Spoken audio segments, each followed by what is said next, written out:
Welcome to the CX Coffee Chat, brought to you by The Nest. Grab your cup, settle in, and let industry leaders spill their CX beans.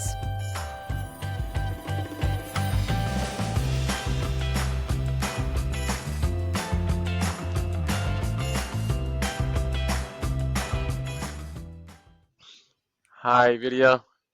Hi, Danny. How are you? I'm good. Nice to see you. First of all, thank you so much for accepting to be a guest on our show. So today, the show of today, we want to go through a couple of questions that we think that are very interesting to talk to you about.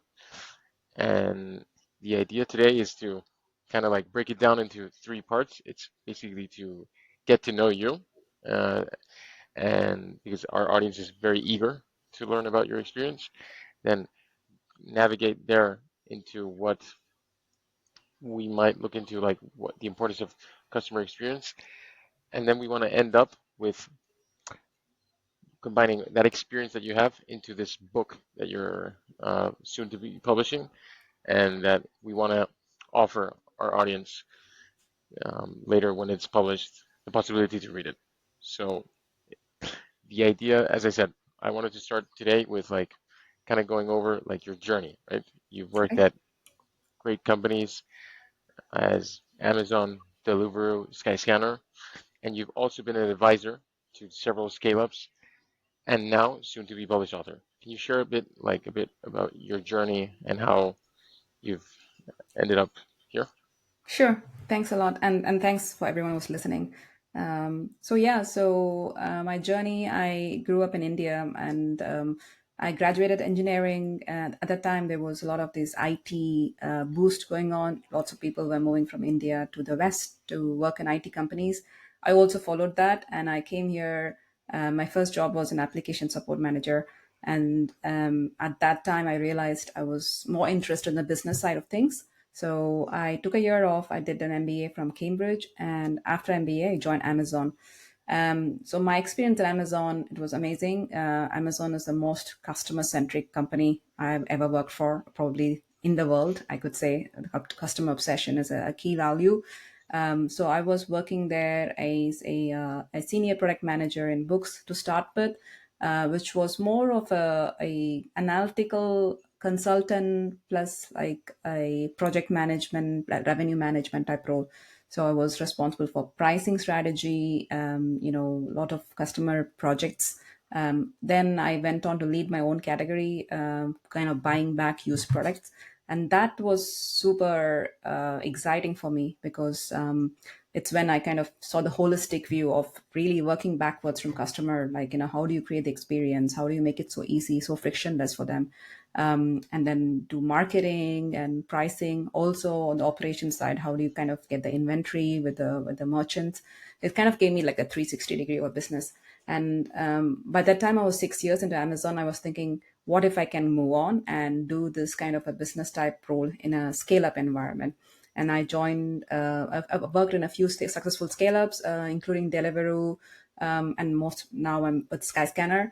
So all of these experiences, I think, were quite different, but one common thread was I was definitely looking at the customer experience, working back from customer experience side of things.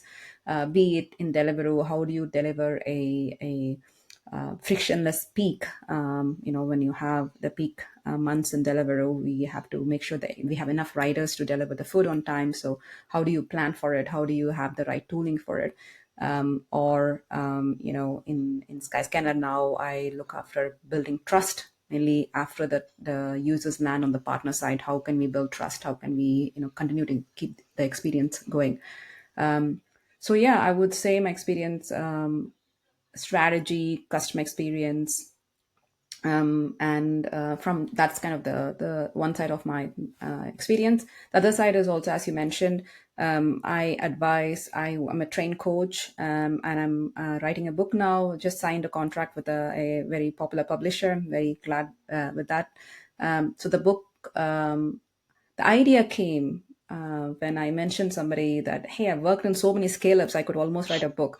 And that person asked me, like, why don't you? And I was like, yeah, I really can, because there are working in scale ups is a very unique experience. It's super exciting, but also it's super chaotic. It's like somebody told me it's like a teenage business. So, if you move, especially if you're moving from a big company like Amazon or some company like that, and moving into scale ups, it's a quite challenging space to work in from an emotional point of view.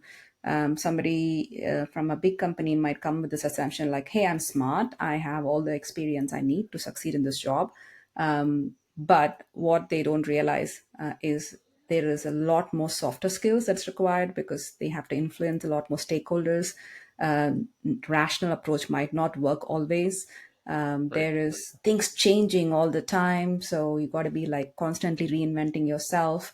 You got to make your allies. You have to create that space for yourself and keep changing and moving, and that requires not just smarts and skills. You need to have a lot more influencing skills, a lot more resilience, ability to learn from your mistakes, and continue to grow and learn. And that's the skills and techniques that I'm addressing in my book. And it is mainly through stories. So I've brought my own experience, but also I've interviewed a lot of successful people in scale ups, people who face challenges, and have case studies and learnings from them, and tools that from those stories that people can apply in their real life.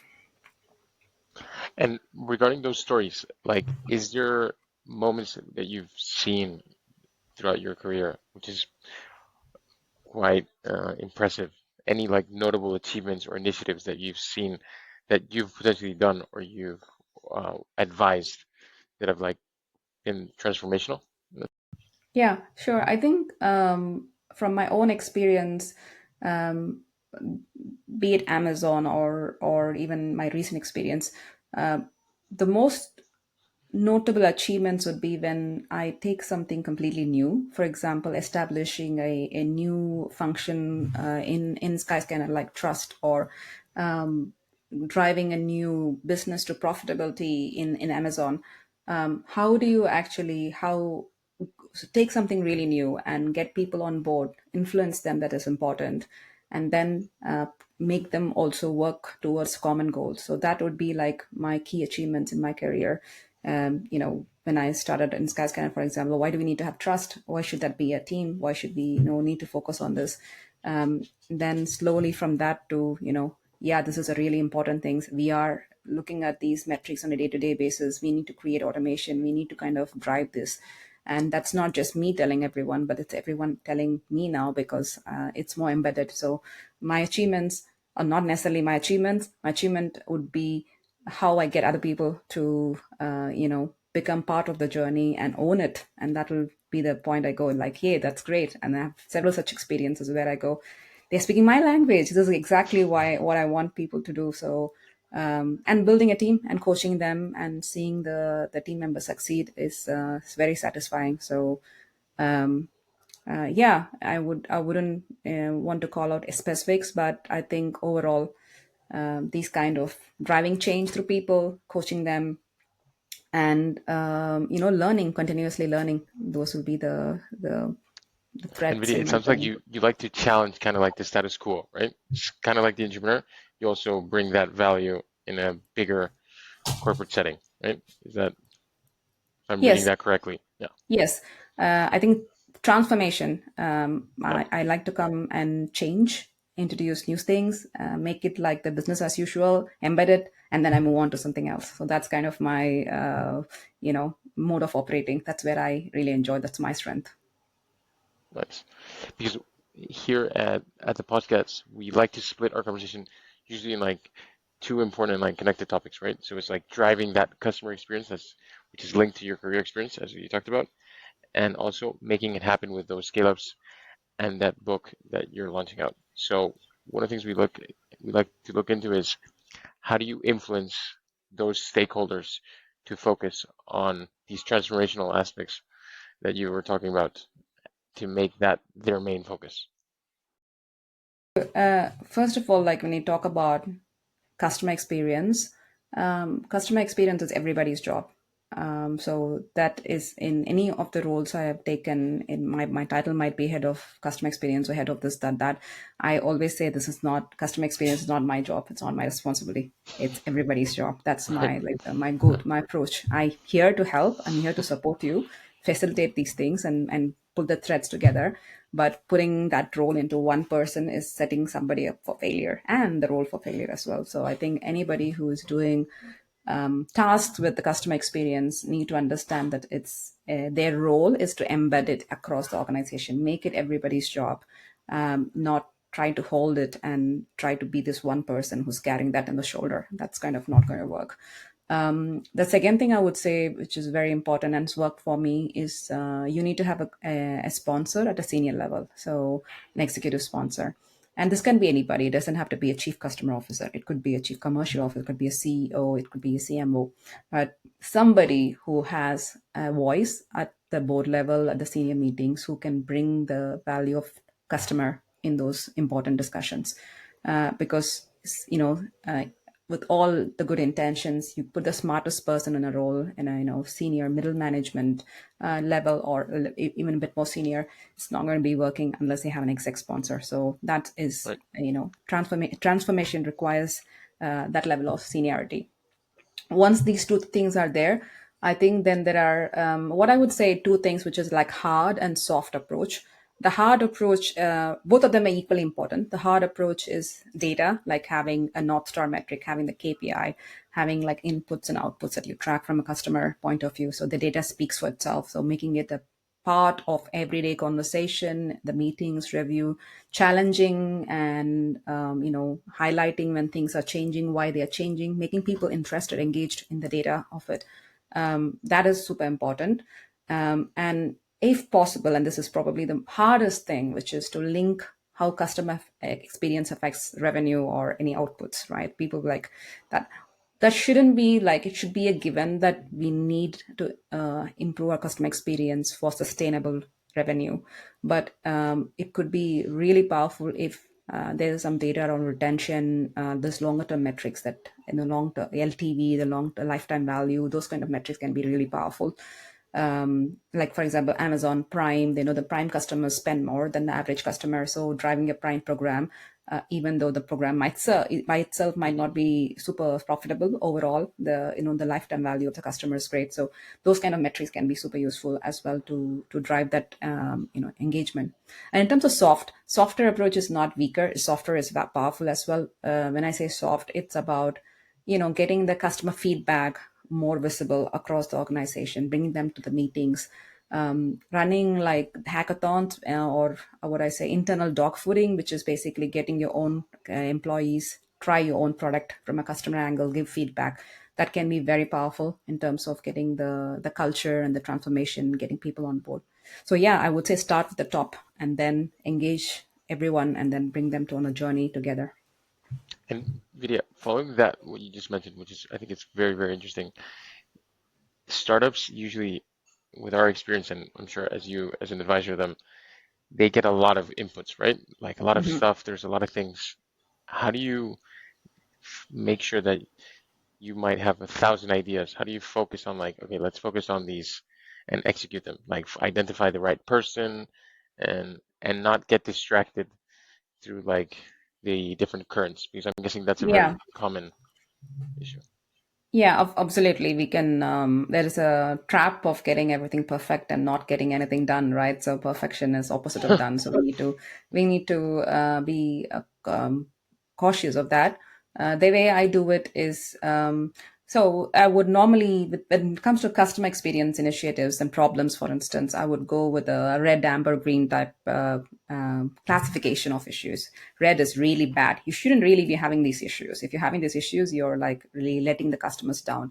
So those needs to be fixed, and that is not a negotiable. Then amber, I would say like, yeah, nice to have. It's something that we improve, we'll see a benefit, and that we need to prioritize them. We need to kind of get them on the roadmap.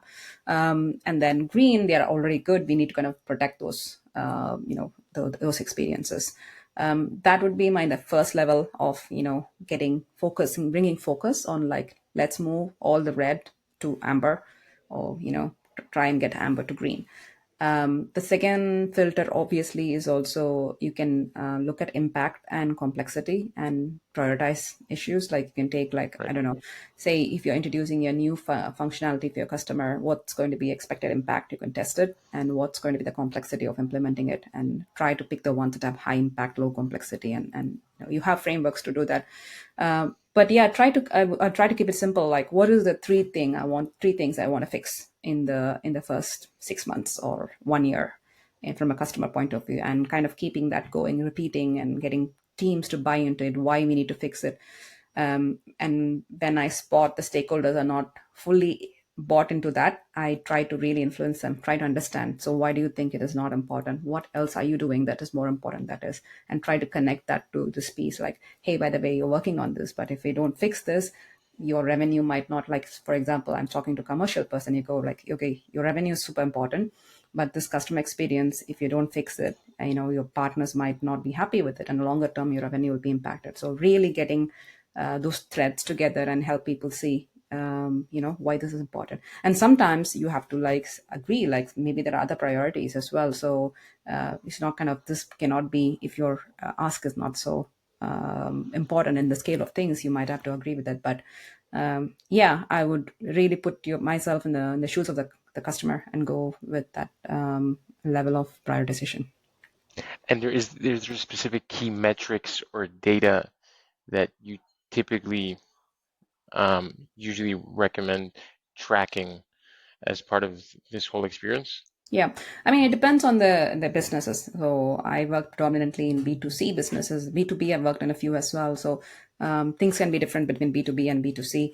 But what I try to do and track in terms of metrics is very much Amazon approach, which is inputs and outputs. Amazon tracks all the metrics, classifies them as input and output, which is very useful. Inputs being, from a customer point of view, how many customers are visiting you could be an input. How many of them are going to the next stage could be an input. How many of them are actually buying is kind of an input and an output. Then you have, like, revenue retention. How many of them are coming back to you? That's an output. And you might ask some satisfaction CSAT surveys. You might run, like, surveys on your website, or it could be also surveys after a customer service agent has actually spoken to your customer. So those are all the metrics. It's important to have a North Star metric. And I would highly recommend a CX metric to be a North Star metric for the entire business. And that way you kind of align everyone's priority into that metric. I don't know, it could be NPS, it could be whatever metric that you might be tracking, which is relevant, is equivalent of NPS type metric. But that is really important, and that's something every initiative need to Hmm.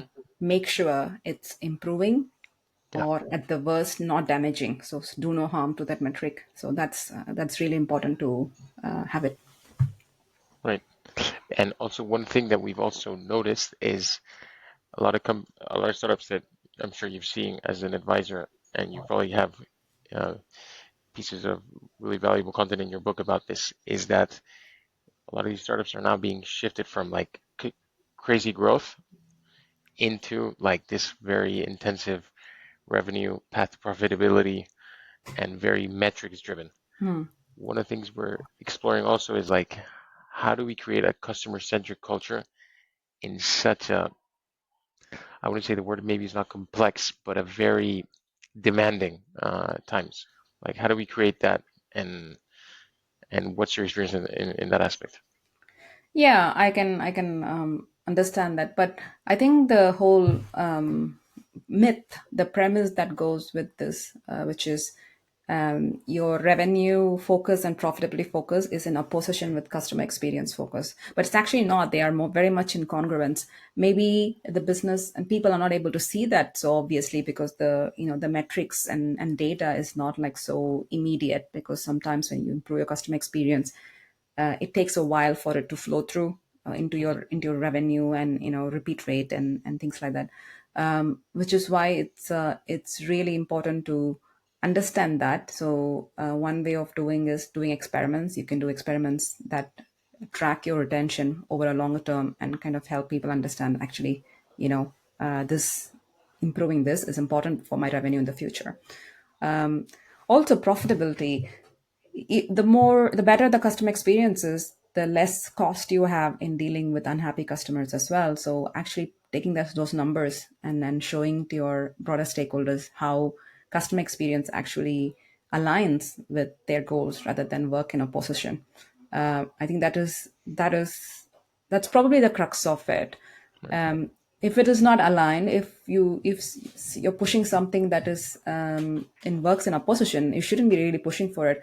I can't think of any customer experience improvement that will damage revenue in the longer term. The longer term being the keyword. I know that it could be in the shorter term. Short term, you might be doing some tactics that might be winning you a lot of customers in the short term, but in the longer term they would realize that, and if it's a bad customer experience, they won't come back to you. So when you have the right longer term metrics and data and experiments and view a perspective, what you'll find is the improving customer experience is actually a positive thing for both revenue and profitability.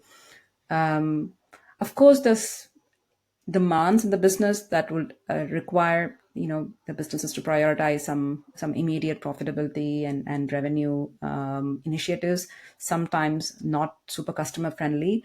That needs to be done very cautiously. You need to have what you call do no harm. So you have to have some metrics on that you measure and make sure that it could be as simple as getting feedback from your customers, going like, okay, what do you think about this initiative? We put the price up. So what's the result of that increase in price? Are we losing data? Are we losing customers to the competition? Are customers actually coming back to us? How do they feel about it? How does our price compare to our competition?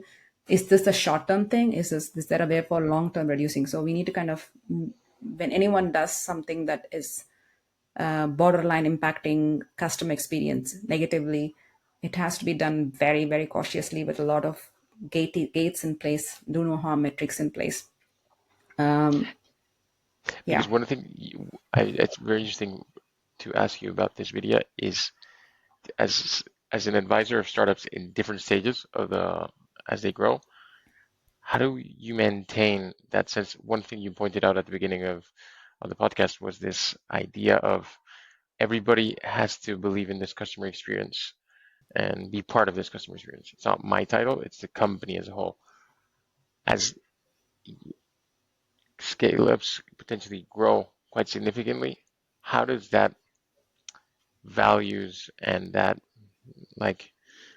way of thinking transpire across that journey? Like, how do we make sure that from the founder until the employee number 500, that thing is instilled?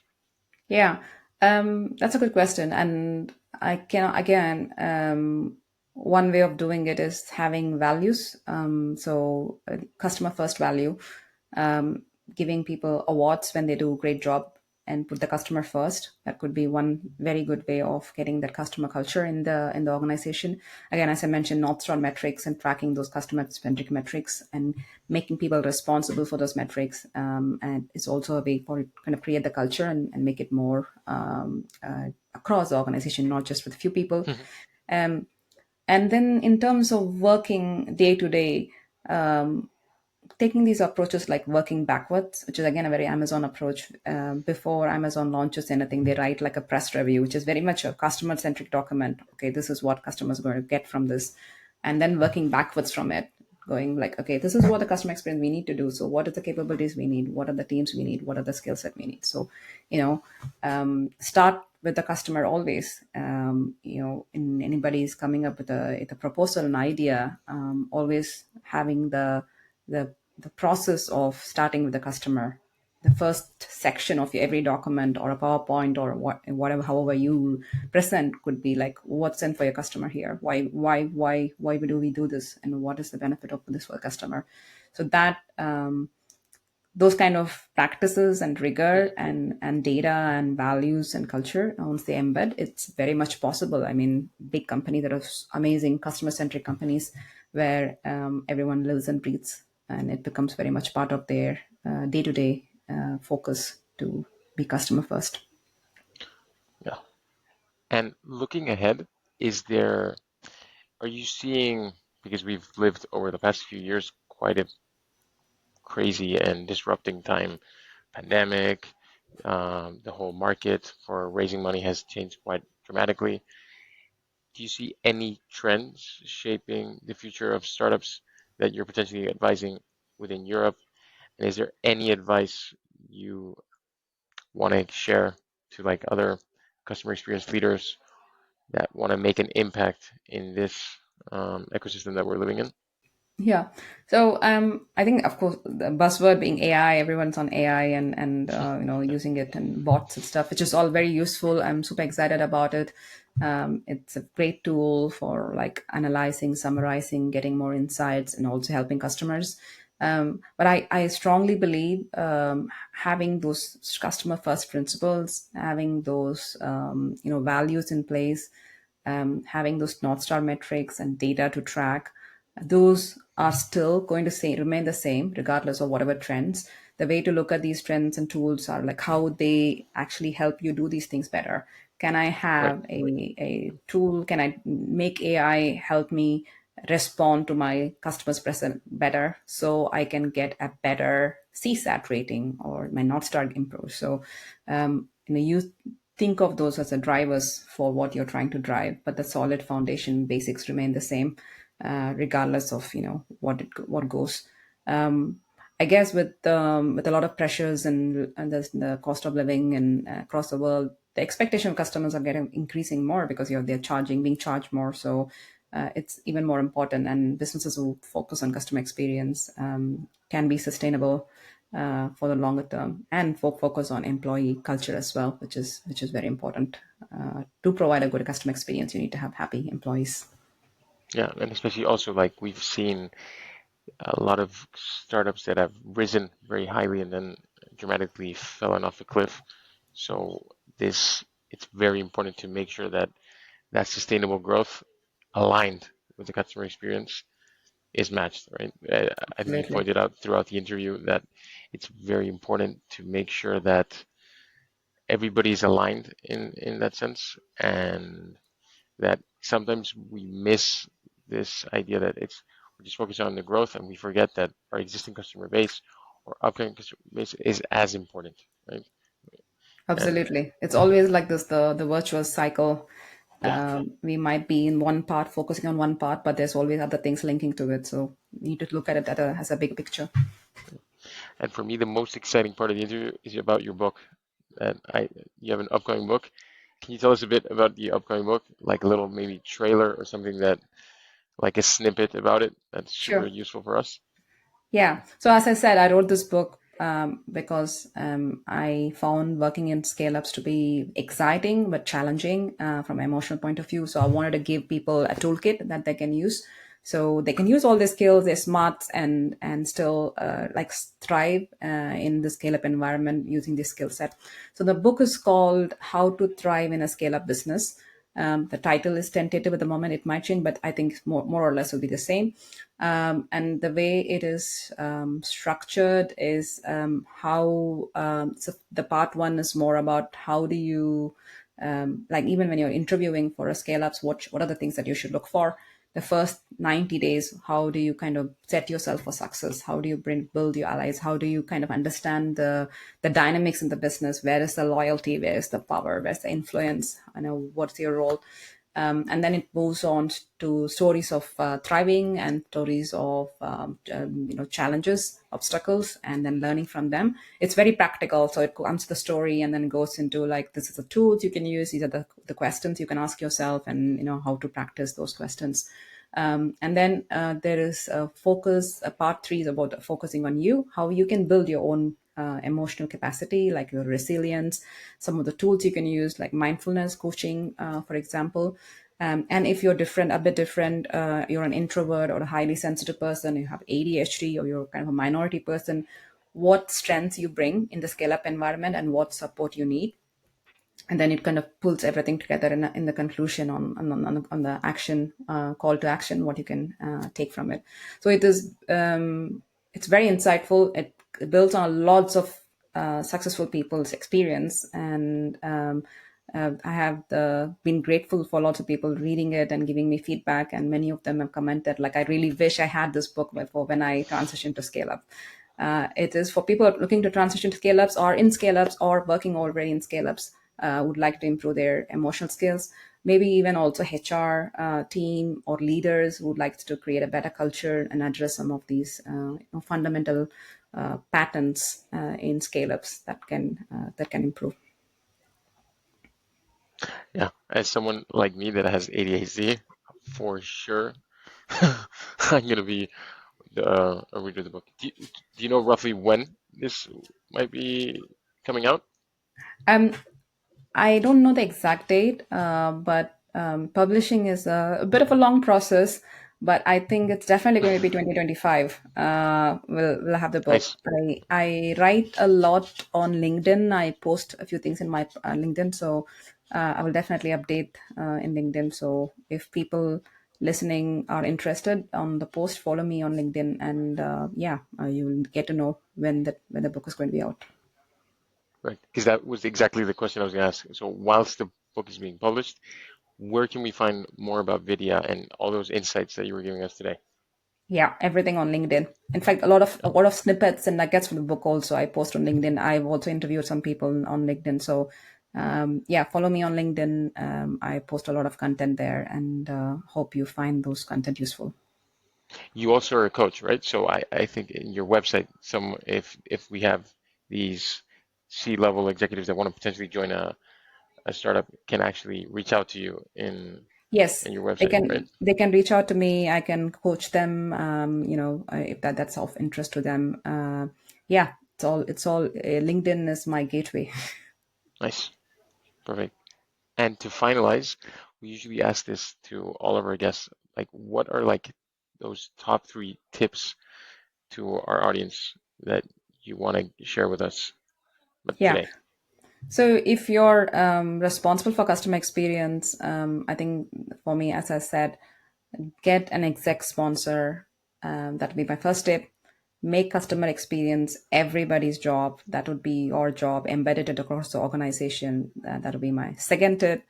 And the third tip would be always think long term and help people in your organization think long term, because many of those pitfalls in customer experience comes when people think short term and they think they're boosting their revenue, but actually long term they're hurting it because of not doing the right thing for the customer. So yeah, those will be my three tips from a customer experience point of view.